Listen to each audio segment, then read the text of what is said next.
The first picture coming in from inside the Chief Minister's residence. In fact, Saurabh Bharadwaj also tweeting saying that ED की और दो गाड़ियां CM आवास में अंदर आ गई हैं.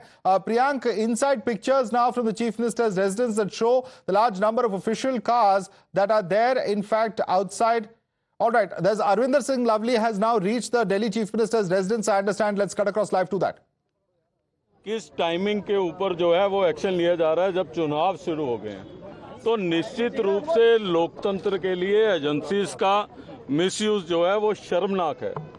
और हम ये कहना चाहते हैं कि इस तरीके की हरकतों से, चाहे वो कांग्रेस के अकाउंट सीज करने की बात रही हो या जो है इस तरीके से एक चुने हुए मुख्यमंत्री को चुनाव से पहले गिरफ्तार करने की बात रही हो, कांग्रेस पार्टी इन सब बातों से घबराती नहीं है. और इन बातों की वजह से हम और मजबूती के साथ चुनाव लड़ेंगे. और आप पार्टी हमारी गठबंधन की पार्टनर है, हम मजबूती के साथ उनके साथ खड़े हैं और उनके साथ मिलकर चुनाव लड़ेंगे. ये जताने के लिए आज सुभाष चोपड़ा जी, संदीप दीक्षित जी, हम तीनों कांग्रेस की तरफ से आए हैं और निश्चित रूप से हम मजबूती के साथ अपने गठबंधन के साथी के साथ खड़े हैं. All right, let's open this up and take this across to our guests. We'll, of course, keep going back to our reporters. In fact, through the course of the evening, whenever there are developments that take place at Arvind Kejriwal's residence. But let me take this across to, in fact, our guest joining us at the moment. I believe we have Dr. Anand Ragnathan, Deshratan Nigam joining us on the broadcast. Sanju Verma also with us. And in fact, I want to go across first and foremost. Parvinder Singh Sethi, of course, also joining us here in our studio. Tehseen Poonawalla, a rather unusual situation where you have the Congress party at Kejriwal's residence. Of course, they're all claiming that this is misuse of agencies. But interestingly, it was Congress that first brought this Liquorgate scam to light.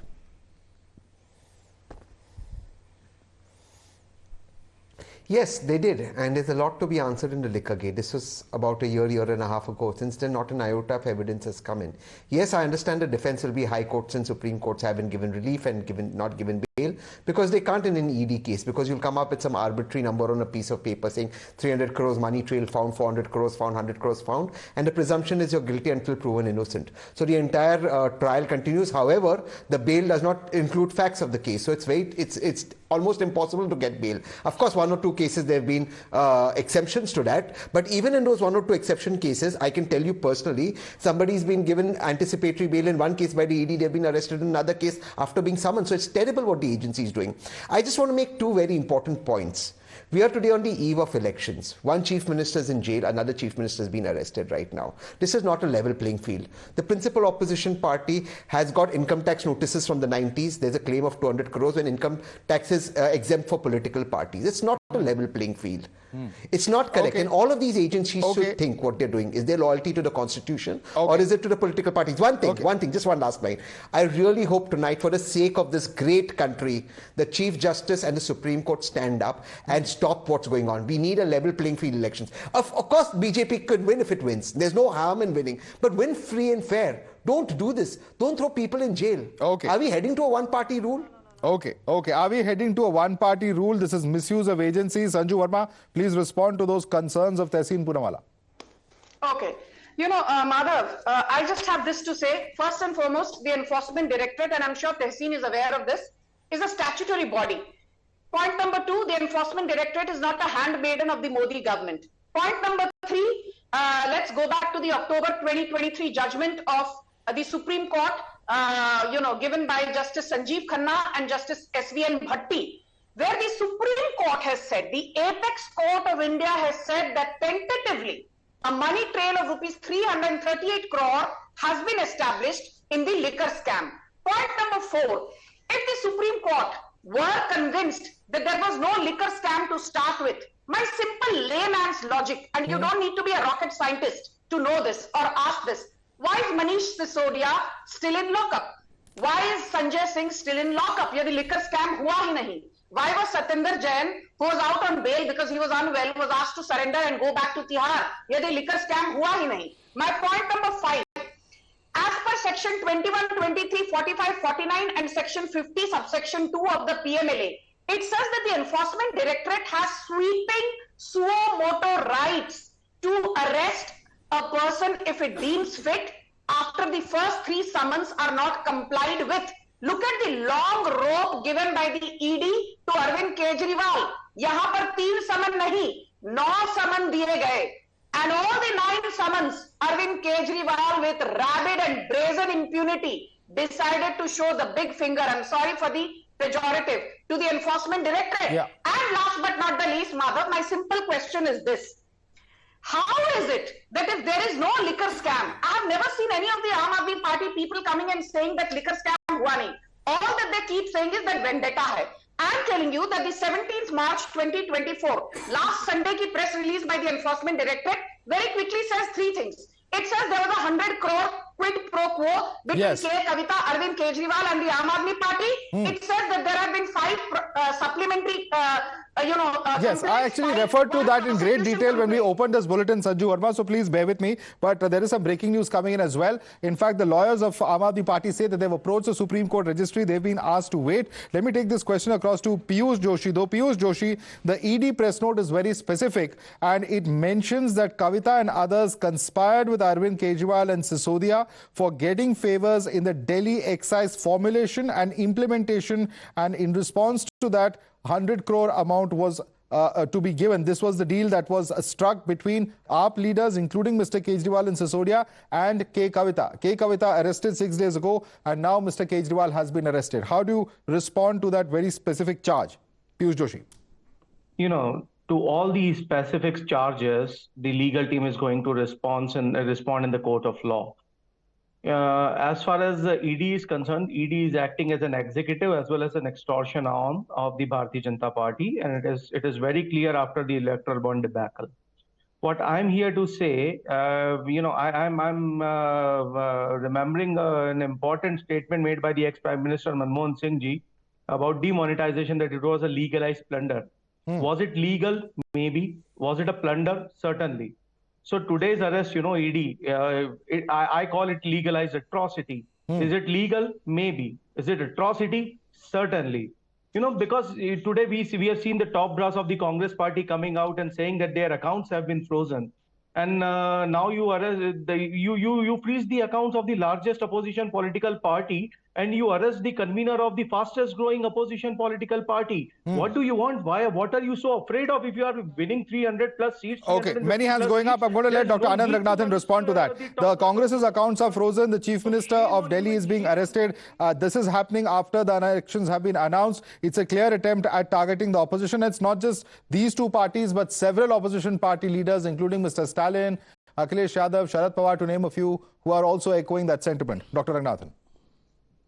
Good evening, Madhav. Please give me a couple of minutes. I've been listening very patiently to all my other fellow panelists. Number one, let me just give plain facts. For all those who say that the ED is using draconian provisions, let me inform them that each and every provision has been vetted by the Supreme Court 3-judge bench and not only ratified, but also underlined and stamped. For example, reverse burden of proof is there to stay. It is not mandatory to give ECIR. Bail to be made extremely stringent. Money laundering is now to be considered as heinous as terrorism. Attachment of property is to be allowed. Statements made to ED are to be made admissible. This is by the Supreme Court. So where is the ED? Number two, it is also a fact that 3 summons of ED can be ignored. After that, by law, you have to have a non-bailable warrant by the ED to arrest the person. Here, 9 summons have been ignored. For those who are saying ED is acting in a draconian measure, please tell me, is it the law of India or not? Are you a common citizen? Are laws equal for every citizen or not? Number 3, the Supreme Court said that bail is a rule, arrest is an exception. Why then, I ask, has the Supreme Court denied bail to Sisodia, to other persons who are of the Aam Aadmi Party? Is it not a fact that there has to be a prima facie account that the Supreme Court admitted that yes, there was corruption in this case? And finally, and this is very important, the fact of the matter is that when the AAP and the Congress cry vendetta, do they also not say that the law of the land has to be followed? Tehseen was muddying the water talking about freezing of the accounts, and he's talking about some other case. There are other cases. 2021, the tax was not paid. The filings were not done. By law, 14th March, High Court had said that yes, Congress has a case to answer. It dismissed all its appeal, including in ITAT as well as the High Court. Only then after prolonged legal battle, has the accounts been frozen.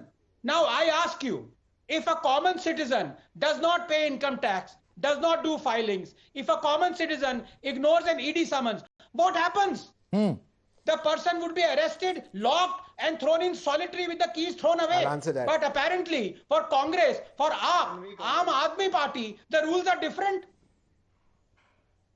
Are rules different for different political parties? Let me bring in fact, Dr. Akashdeep Muni on that. Dr. Akashdeep Muni, if it was a common citizen, Tehseen, please, Tehseen, I'm going to come back to you. I'm going to come back to other panelists as well. Let others at least get in a round of opening comments. Dr. Akashdeep Muni, respond to that. Why should the law of the land, which applies to all citizens of India, not apply to somebody because they hold a high political office? Is that what we are to expect now? Is the question that Dr. Ranganathan and even the BJP have been asking. Please respond to that. See, I respect Dr. Ranganathan and you as well so much, but today I think Dr. Ranganathan has totally come unprepared without going through the proceeds of the court proceedings. Now, today No, please don't heckle, sir. Please. No, I'm saying sir. I respect you also. Sir, please, I respect you, Doctor, sir. You know it. Sir, please. You know it. Don't I respect now, you? Today, please answer I just want to quote me. Sir, wait. Sir, today in the court, ASG, Mr. Raju of Enforcement Directorate, lawyer, said that neither Aam Aadmi Party or Arvind Kejriwal is an accused in excise scam, quote unquote. And interesting. Now, wait a minute. Now, apart from giving the facts, still he is arrested. It clearly suffices what Satyapal Malik, the BJP governor, said that Arvind Kejriwal को election से पहले गिरफ्तार किया जाएगा और जो उन्होंने कहा था वो आज हो रहा है. Now, my second point. That remember, UP police caught Sanjay Saroj, a terrorist linked with Lashkar-e-Toiba in 2018. Do you know where he is? Today, Sanjay Saroj is welcomed in Bharatiya Janata Party in open arms, a terrorist.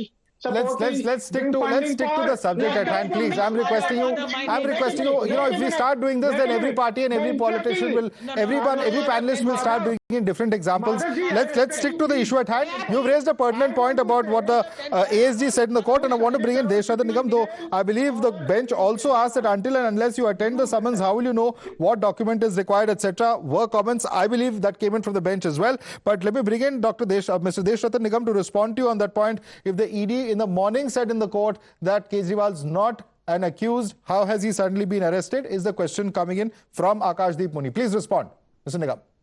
Madhav, let me make it very clear. He was being called for interrogation. And during interrogation, it is the discretion of the ED to arrest him or not to arrest. This was also the statement made to the Delhi High Court. And what Mr. Raju had said was that he is not been called as a chief minister, nor as the convener of the Aam Aadmi Party, because they had it was an issue of maintainability of the petition where they had challenged Section 2S, where they presumed that the Aam Aadmi Party will be made an accused. It was a presumption on the basis of which the courts said the maintainability of the petition will also be discussed on the 22nd of April. So let's not confuse the issue. The ED and the Aam Aadmi Party took the risk of applying for interim relief, which was rejected. Once you reject it, the arms and the powers of the ED come into the picture and their hands get strengthened. This is the ordinary course. And secondly, let me also tell you, the early hearing which they are trying to go for in Supreme Court is a preventive measure, not a curative measure. Please remember that. Once they have to release him on bail, they have to hear it, the entire matter, and all merits and prima facie. All right, that's as far as the legal strategy is concerned. But I want to ask Parvinder Singh Sethi. Parvinder Singh Sethi, ये पहली बार नहीं है. ED ने पहले भी कहा है कि विजय नायर को पूरी एक्सेस मिली थी चीफ मिनिस्टर ऑफिस में. प्रोसिक्यूशन कंप्लेंट में कहा गया है कि कई मीटिंग्स अरेंज किए गए थे समीर महिंद्रू के साथ भी. तो अरविंद केजरीवाल का जहां तक रोल है, ये एनफोर्समेंट डायरेक्टरेट कहेगी कि कई बार हमने ऐसी चीजें अपने इन्वेस्टिगेशंस के दौरान पाया है लिकर गेट में जो अरविंद केजरीवाल को इस पूरे स्कैम से लेकर जोड़ती है, और अभी रिसेंटली भी कविता का नाम आया है और उस संदर्भ में भी अरविंद केजरीवाल का नाम लिया गया है. सो ईडी विल से, और at least so far has maintained publicly many times that Kejriwal was in the know of what was happening, if not actively conspired. नहीं, देखिए जो ये सारा कुछ हो रहा है इसके अंदर ये सारा स्क्रिप्टेड है. आप समझिए ना, जिस प्रकार से मनीष सिसोदिया को, सत्येंद्र जैन को और संजय सिंह को अरेस्ट कर लिया गया, और इसके बाद इन्होंने, अरविंद केजरीवाल जी ने जो नहीं गए, उन्होंने एक विरोध दर्ज करा कि भी मैं जो आपका अन्याय है, जो आप डेमोक्रेसी की हत्या कर रहे हो, डिक्टेटरशिप कर रहे हो, उसके सामने अपना विरोध दर्ज करता हूं, और आप अगर मुझे अरेस्ट करना, अगर उनके अरेस्ट पे कोई हैरानी नहीं है, ये तो बड़े समय से था कि किसी भी समय अरविंद केजरीवाल को अरेस्ट किया जा सकता है. देखिए पूरे देश के अंदर एक आंदोलन, जिस प्रकार से किसानों का आंदोलन हो, खिलाड़ियों का हो, मजदूरों का हो, और उन सबके साथ साथ पूरी राजनीतिक पार्टियों को जो सब एक हो गई हैं, वो इसलिए एक हुई हैं क्योंकि एक पार्टी जो सत्ता पक्ष के अंदर है वो अपनी डिक्टेटरशिप की राजनीति करती है, और वो सारे विपक्ष को खत्म करने के लिए सीबीआई, ईडी और इनकम टैक्स का दुरुपयोग करती है, और यही लड़ाई है. सबसे बड़ा सवाल लेकिन परविंदर सिंह सेठी जी ये है कि इंडिया पार्टीज की जो एकजुटता है ये कब तक बनी रहेगी? कई बार जुड़ के ये टूट भी चुकी है, कई तरह के क्रैक्स भी दिख चुके हैं. ये बहुत बड़ा सवाल है, और क्या चुनाव के सीजन में वाकई में एकजुट होकर ये चुनाव लड़ेंगे, ये भी बहुत बड़ा सवाल है. We'll have to leave it there at the moment. I'd like to thank all our panelists, Sanju Verma, Dr. Ragnathan, Deshadan Nigam, Piyush Joshi, Dr. Akash Deep Puneet, Tehseen Purawala and Parvinder Singh Sethi for joining us.